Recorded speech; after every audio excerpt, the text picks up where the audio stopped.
Hey guys, welcome in and welcome back to my channel. I am so excited to have you here. Today, we are going to be talking about how my husband and I built our dream outdoor dining table with thrifted table legs from Facebook Marketplace.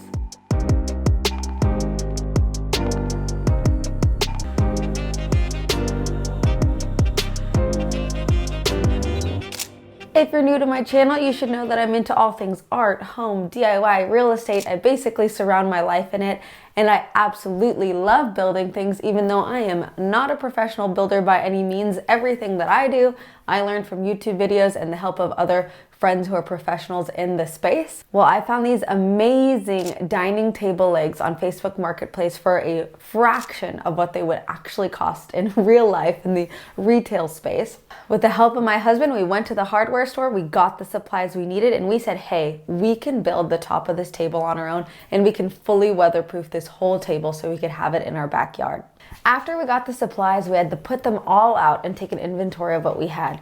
I believe we got the wood from Home Depot, we got the legs on Facebook Marketplace, and trust me, they are heavier than they look.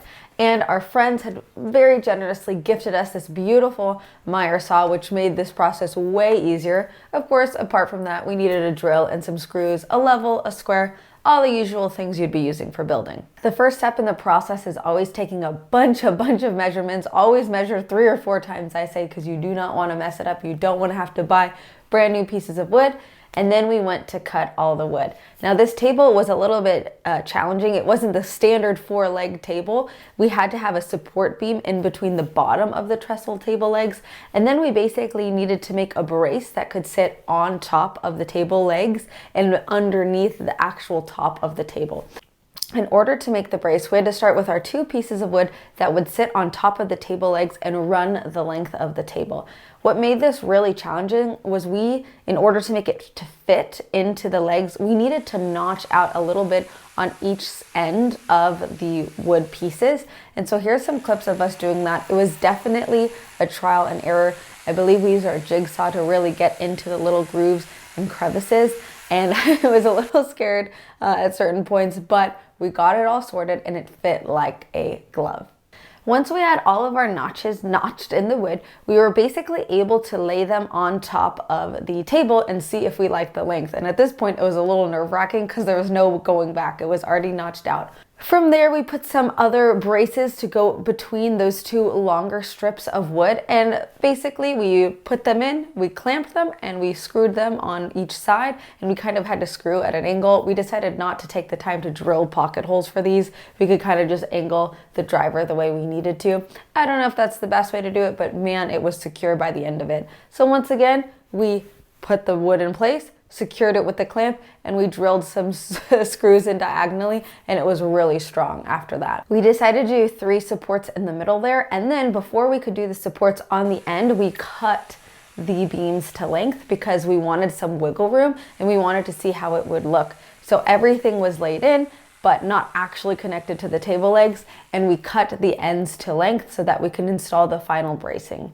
If you're curious about the clamp we use, we basically got it from Home Depot, and it's a hand clamp, and I will say it was making me pretty sore to use it. I do recommend using gloves, and of course we're always big on wearing our safety gear for all of this, but it was just a small hand clamp. The project would have gone a lot faster if we had had multiple clamps, but we just had 1 or 2 and we made it work.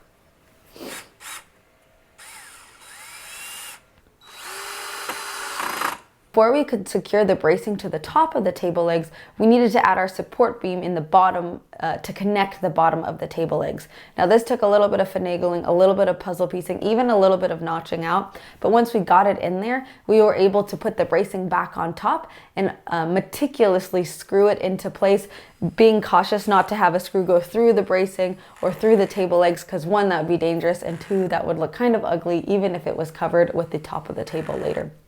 So once we got the bracing secured on top, we were able to flip the table over with the support beam in there and screw that support beam in as well. Of course, that was not the part that was originally designed for the table, but we made it work, and it's very, very sturdy. That was what we needed.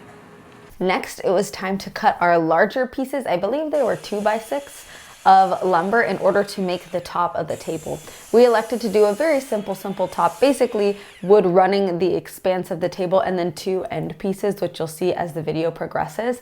But it was starting to really take shape and I was getting so excited. So we took the side of the lumber that we didn't like as much, whatever side we thought was less aesthetic, and essentially flipped that up because we were going to be working on the bottom of the tabletop first.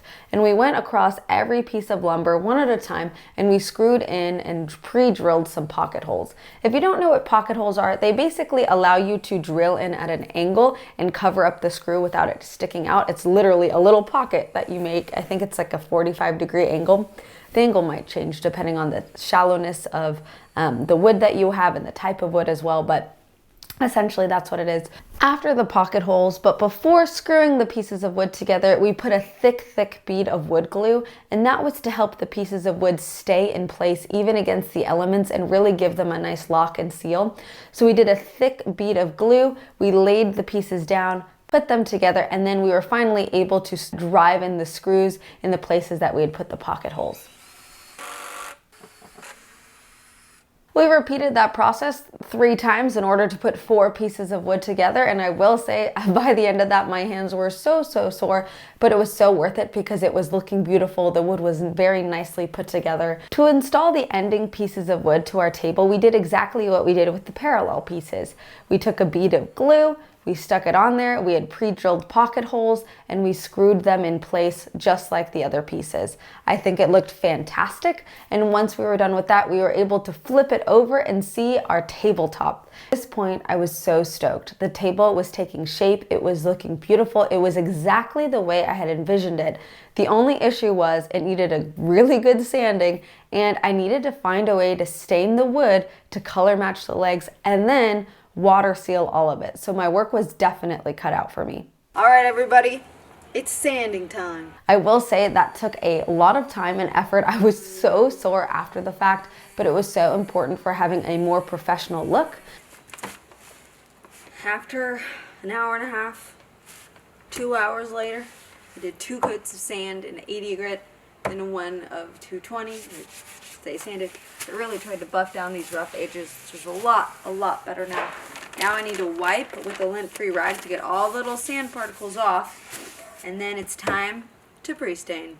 After sanding, of course, you have to go in with a fiber cloth to get out all the dust pieces. In other videos, you've seen me use a leaf blower to get dust off, but even with something like this, before staining, you want to use a nice cloth to get all the little dust off so that your stain goes on nicely.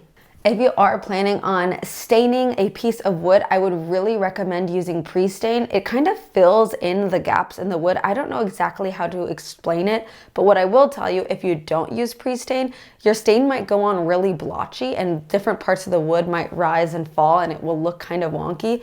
But if you use pre-stain after sanding and cleaning it, it typically goes on really nicely. So I always do pre-stain. It does take up some extra time. It's a choice that you have to make, but I would highly recommend it. It is staining time. We're going to try to match the table legs as best as we can using Provincial Special Walnut. This is a Minwax stains. We're going to use a little bit of a Tinsmith Gray as well. Semi-transparent, also Minwax. So I definitely tested out different stains in order to find the right match. And essentially I had to use 3 different stains and 2 browns and 1 gray color to get somewhat of a close match. I knew in my head it wasn't going to be perfect, but I wanted it to be at least very complementary. So after the pre-stain, I went in with the first dark coat of brown. Don't get scared, it turns out great at the end. And just know if you're staining something, it goes on really dark, but then you wipe it off with a specified amount of time in order to bring the color to the right amount of saturation, I should say. And so I think it's very important to test your stain on a separate scrap piece of wood first. You can see that I'm putting on the stain in a really thick coat, going around the whole table piece by piece, and basically I only let it rest for maybe half the amount of time recommended because I didn't want it to be as dark as the stain appeared. So then I went back in with another cloth and I wiped off the excess stain, and you could see that the wood grains start to come back up. The kind of really rich red started to fade away, and that was a great base coat for the stain. To finish the last part of the color matching process, I used a cool technique where you basically put on a stain, wipe it off right away, and then put on another stain and give that a little bit of a longer soak, but not too long. So I essentially took the gray stain, I wiped it on. I kind of freaked out because it looked crazy, but I trusted the process. I wiped it off basically right away, and then I put on another stain on top, and that created the perfect gray, patinaed, brown look that the table legs had. Off camera, I went in with a really industrial weatherproofing sealer for the wood. I believe it might actually be a deck sealer, and I did 3 coats of it, and that's because I wanted this table to weather the storm, literally and figuratively. Finally, the table was done, and it was exactly what I had dreamed.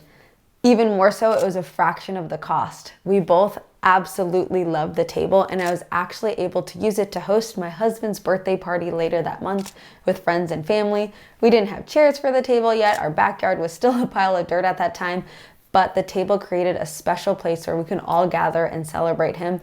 And for me, that's what made it all worth it. So I hope you enjoyed this video. If you're someone who's a carpenter or a builder, I'd love to know everything you think I should have done differently. I'm always interested to learn and grow and hear your guys' comments. If you like this video, I appreciate if you would subscribe to my channel and click the like button down below. It allows me to keep making great video content for you guys like this.